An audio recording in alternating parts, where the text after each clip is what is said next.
మన ప్రభువైన యేసుక్రీస్తు పరిశుద్ధ నామములో ఈ పాడ్కాస్ట్ ద్వారా వాక్యం వింటున్న ప్రతి వారికి నా హృదయపూర్వకమైనటువంటి వందనాలు. దేవుడు మిమ్మను దీవించునుగాక.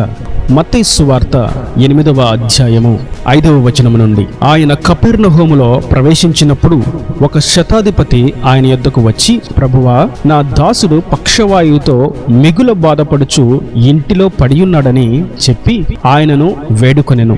యేసు, నేను వచ్చి వాని స్వస్థపరచదనని అతనితో చెప్పగా, ఆ శతాధిపతి, ప్రభువా, నీవు నా ఇంటిలోనికి వచ్చుటకు నేను పాత్రుడను కాను. నీవు మాట మాత్రము సెలవిమ్ము, అప్పుడు నా దాసుడు స్వస్థపరచబడును. చదివినటువంటి వాక్య భాగంలో శతాధిపతి అనే ఒక అన్యజనుడు, రోమా పౌరుడు ప్రభువు యొద్దకు వచ్చి, ప్రభువా, నా దాసుడు పక్షవాయువుతో బాధపడుతున్నాడు, చాలా బాధపడుతున్నాడు. అతనికి స్వస్థత ఎక్కడ లభించటలేదు, అతని ఆరోగ్యం కుదుటపడట్లేదు. ఎన్ని మందులు వాడినా, ఎంత వైద్యాన్ని ఖర్చు పెట్టి చూపించినా అతనికి స్వస్థత చేకూర్చబడట్లేదు.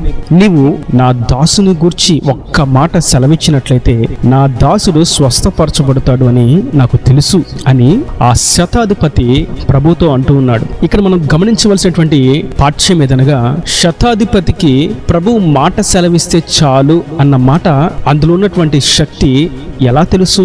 బహుశా ప్రభువును తన ఇంటికి రావద్దు అని ఆయనను ఇంటిలోకి రానివ్వకుండా ఆటంకపరిచిన వాడు కేవలం ఈ శతాధిపతి ఒక్కడై ఉండొచ్చు. ప్రభు శతాధిపతి యొక్క భారాన్ని గుర్తించి, నేను మీ ఇంటికి వస్తాను నాయనా, నేను వచ్చి నీ దాసుని స్వస్థపరుస్తాను అని ప్రభు అంటున్నారు. కారణం, శతాధిపతిలో ఉన్నటువంటి భారము, ఆ విశ్వాసము, ఆ విధేయతను ప్రభు గమనించారు. తన విలువలు కలిగినటువంటి జీవితాన్ని ప్రభు గుర్తించారు. అందుకే నేను వస్తాను మీ ఇంటికి అని శతాధిపతితో ప్రభువే అంటున్నారు. ఇక్కడ మనం గమనించినట్లయితే శతాధిపతిలో ఉన్నటువంటి ప్రాముఖ్యమైనటువంటి గుణలక్షణాలను గమనించినట్లయితే శతాధిపతికి విధేయత, విశ్వాసము ఉంది. అతడు ఒక అధికారి అయినా అతడు ప్రభు యొద్దకు వచ్చి వేడుకుంటున్నాడు, అనగా బ్రతిమాలుకుంటున్నాడు, అడుగుతున్నాడు, ప్రభువా అని.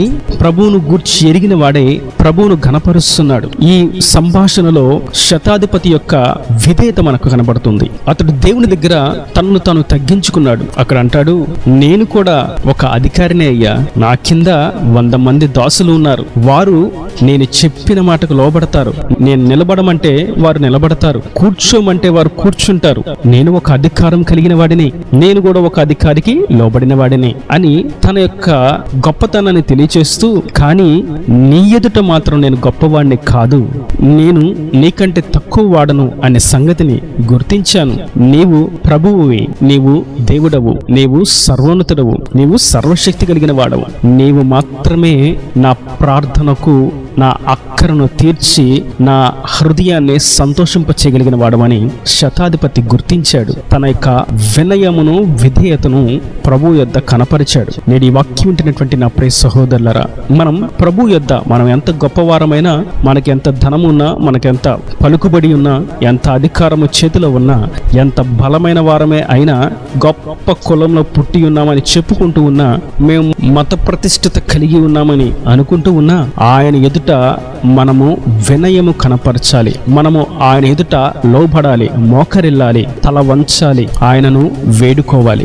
రెండవదిగా శతాధిపతి ఆయన ఎందుకు కనపరిచినటువంటి విశ్వాసం మనం గమనిస్తాం. అంటారు, నేను వచ్చి నీ దాసుని స్వస్థపరుస్తానయ్యా అని ప్రభు అంటే, శతాధిపతి ఎంతో అమూల్యమైనటువంటి మాటను చెప్తారు. నా ప్రభువా, నీవు నా గృహంలోకి అడుగు పెట్టడానికి కొంచెమైనా అర్హత లేని వాడను. నా ఇంట్లో ఉన్నటువంటి సన్నివేశాలు, పరిస్థితులు అంతా వేరు కనుక నీవు నా ఇంట్లోకి రావడానికి నేను కొంచెమైనను యోగ్యనను కాను. కానీ నీవు ఒక్క మాట సెలవిస్తే ఎక్కడో ఉన్నటువంటి బలహీనంగా ఉన్నటువంటి నా దాసుడు స్వస్థపరచబడతాడు. నీవు ఒక్క మాట సెలవివ్వవా అని తన విశ్వాసాన్ని కనపరుస్తున్నాడు. మనం ప్రభు యొద్ద విశ్వాసము కలిగిన వారమై ఉండాలి.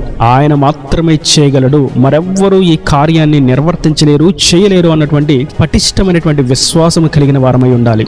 ఎంతో మంది ప్రభు తన ఇంటికి రావాలని కోరుకుంటూ ఉంటే శతాధిపతి మాత్రం, అయ్యా, నువ్వు మాట మాత్రమే సెలవివ్వు, నువ్వు నా ఇంట్లోకి వచ్చి అడుగు పెట్టి నా దాసుని ముట్టవలసిన అక్కర లేదు, నీ మాట సెలవిస్తే చాలు అని ప్రభు యొక్క శక్తిని గమనించిన వాడు. మూడవదిగా శతాధిపతి తన ఇంట పనిచేసినటువంటి దాసుని గూర్చి జాగ్రత్త కలిగిన వాడు, ప్రేమ కలిగిన వాడు, బాధ్యత కలిగిన వాడుగా మనకు కనబడతాడు. పని చేసేవాడిని గూర్చి శతాధిపతి తన పనులు మానుకొని తనకు ఆరోగ్యం కలిగేటువంటి మార్గాల్లో అడుగు వేయడం శోచనీయం. తన కింద పని చేసేవాడైనప్పటికీ, తనకంటే తక్కువ వాడే అయినప్పటికీ, తన జీతం కంటే తక్కువ జీతమే పొందుకుంటూ ఉన్నప్పటికీ, తన పనికి లోబడేవాడే అయినప్పటికీ, ఎన్నిక లేని వాడే అయినప్పటికీ తన దాసులను గూర్చి బాధ్యత కలిగిన వాడుగా మనకు కనబడతాడు. ఒక అన్యజనుడు మంచి ఆత్మీయ లక్షణాలను, ఆధ్యాత్మిక విలువలు కలిగిన వాడుగా ఇక్కడ శతాధిపతి మనకు కనబడతాడు. ఈ వాక్యం వింటున్నటువంటి నా ప్రియ సహోదరులారా, మనము నేడు ఆయన యందు వినయము కలిగిన వారమై ఉండాలి. 2, ఆయన యందు విశ్వాసము కలిగిన వారమై ఉండాలి. 3, మనము దేని గూర్చైతే ప్రార్థన చేస్తున్నామో అది బాధ్యతగా ప్రార్థన చేయగలిగిన వారమై ఉండాలి. సాధారణంగా పెదవులతో చేసేటువంటి ప్రార్థన కాదు, కానీ ఏదో వారిని గురించి, వీరిని గురించి, వారి ప్రార్థన అవసరతలను గురించి, వీరి ప్రార్థన అవసరతలను గురించి పెదవులతో ఆయనకు తెలియచేస్తున్నట్లు కాదు, కానీ బాధ్యత కలిగినటువంటి ప్రార్థనను మనము కలిగి ఉండాలి. శతాధిపతిలో నుండి ఒక మంచి గుణగణాలను ప్రభు లేవనెత్తి నేడు మనకు తెలియచేస్తున్నారు. అక్కడ రాయబడినటువంటి మాట 10వ వచనంలో, ప్రభువు అతని యొక్క ఆధ్యాత్మిక విలువలను చూచి ఆశ్చర్యపోయాడు. ఎంత గొప్ప ఆధిక్యతను శతాధిపతి పొందుకున్నాడు. అంతమంది లక్షలాది జనుల మధ్య శతాధిపతిని చూసి మాత్రమే ప్రభు ఆశ్చర్యపోయాడు. అతనిలో ఉన్నటువంటి అపారమైనటువంటి విశ్వాసం, అతని దాసుని పట్ల అతనుకున్నటువంటి ప్రేమ, అతడు ప్రభు ఎదుట కనపరిచినటువంటి విధేయత ఆయనను ఆశ్చర్యపరిచేలా చేసింది. నేడు మనం ప్రభువును ఆశ్చర్యపరిచేటువంటి ఒక ఆత్మీయ మెట్టును మనం ఎక్కవలసిన వారమై ఉన్నాము. మన వినయముతోనూ, మన విధేయతతోనూ, మన విశ్వాసముతోనూ మనం జీవిత విలువలు కలిగిన వారముగాను, బాధ్యత కలిగిన వారముగాను, నిజమైనటువంటి సత్య క్రైస్తవులుగాను ప్రభువును ఆశ్చర్యపరిచే, ప్రభు చేత వెంటనే ఆ కార్యాన్ని పొందుకునేటువంటి ఒక ఉన్నతమైనటువంటి మెట్టుకు ఎక్కవలసిన వారమై ఉన్నాము. ప్రభువు నేటి దినాన మనకు తెలియచేస్తున్నారు, శతాధిపతికి నేను రావాల్సిన అక్కరలేదు, నా మాట సెలవిస్తే చాలు అని కోరుకున్నాడు. అవును, నేటి దినాన ప్రత్యక్షంగా ప్రభు భౌతికంగా మన ఎదుట కనబడలేదు, కానీ ఆయన మాట సెలవిస్తే ఏం జరుగుతుందో మనం గమనించవలసిన వారమై ఉన్నాము. శతాధిపతి గుర్తించాడు, నాడు సర్వ సృష్టిని సృజించిన వాక్కు, సూర్యచంద్రులను సృష్టించిన వాక్కు, తన జనుల కొరకు భీకరమైన కార్యాన్ని జరిగించినటువంటి వాక్కు, నిర్విరామముగా సృష్టిని ముందుకు నడిపిస్తున్నటువంటి వాక్కు, సృష్టి నిర్మాణకుడు, సృష్టి యొక్క నిర్వాహకుడు అయినటువంటి సర్వోన్నతుని వాక్కు, మృతులను సైతం సజీవునిగా లేపగలిగినటువంటి వాక్కు ఆయన వాక్కు అని, ఆ వాక్కులోని శక్తి ఉన్నదని శతాధిపతి గుర్తించాడు. మనము నేడు గుర్తించిన వారమై ఆయన వాక్కు సెలవిస్తే చాలు, ఆయన మాట సెలవిస్తే చాలు, ఆయన ఒక్కసారి ఇది నేను చేస్తాను అని అంటే చాలు, ఆ మాటే వాగ్దానం, ఆ వాగ్దానమే మన విశ్వాసం, ఆ కార్యమే మన నిరీక్షణ. ఆయన వాక్ శక్తే మనకు ఆత్మీయ శక్తి. క్రైస్తవుని యొక్క నిజమైనటువంటి బలం దేవుని మాట ద్వారా చేకూరుతుంది. ప్రభు అంటారు, అందుకే సాతానుతో, మనుష్యుడు రొట్టె వలన కాదురా, దేవుని యొక్క మాట చేత జీవించగలుగుతాడు. అవును, ఆయన మాట జీవింపచేస్తుంది, ఆయన మాట స్వస్థపరుస్తుంది, ఆయన మాట సమృద్ధిని కలుగు చేస్తుంది, ఆయన మాట ఆరోగ్యాన్ని కలుగు చేస్తుంది, ఆయన మాట కార్యాలను సఫలపరుస్తుంది, ఆయన మాట సంతోషాన్ని కలిగిస్తుంది, విశ్వాసను పురుకొలుపుతుంది.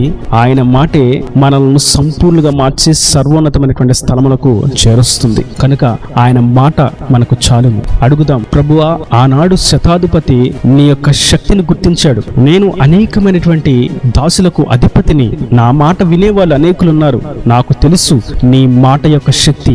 సాధారణమైనటువంటి నాకే నా పనివారు ఎంత లోబడుతుంటే, నువ్వు సృష్టికర్తవు, నీకు లోబడినది ఈ లోకములో ఏమున్నది?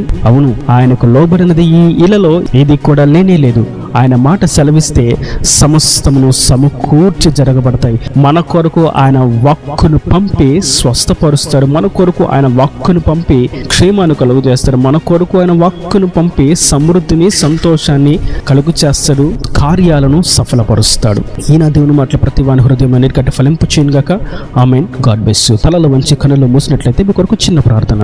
ప్రేమ స్వరూపి కరుణ కటాక్షం గల తండ్రి, నా ప్రభువా, ఈ వాక్యం ప్రతి వారిని మీరు నిండాలుగా దీవించండి. శతాధిపతి యొక్క ఆత్మీయ గుణగణాలను గుర్తించడానికి, ధ్యానించడానికి మీరు చూపిన కృపను బట్టి, మీరు వివరించినటువంటి అమూల్యమైనటువంటి వాక్కులను బట్టి నీకు స్తోత్రములు తండ్రి. ఇంకా ప్రభా, శతాధిపతి ఏ విధంగా వినయము, విశ్వాసము, విలువలు కలిగినటువంటి జీవితం జీవించారు, అట్టి విధంగా మేము జీవించటకు ఈ వాక్యం వారందరూ అట్టి విధంగా ముందుకు సాగుటకు సహాయం అనుగ్రహించండి. ఇంకా వారి ప్రతి అవసరతను, అక్కర్ను నీ మహిమలో తీర్చి నీ వాక్కు పంపి సకల సమృద్ధిని కలుగు చేయమని, నీ రాకడ రాజ్యంలో సిద్ధపరచమని యేసు పరిశుద్ధ నామమున ప్రార్థించి వేడుకుంటున్నాను తండ్రి. ఆమేన్, ఆమేన్.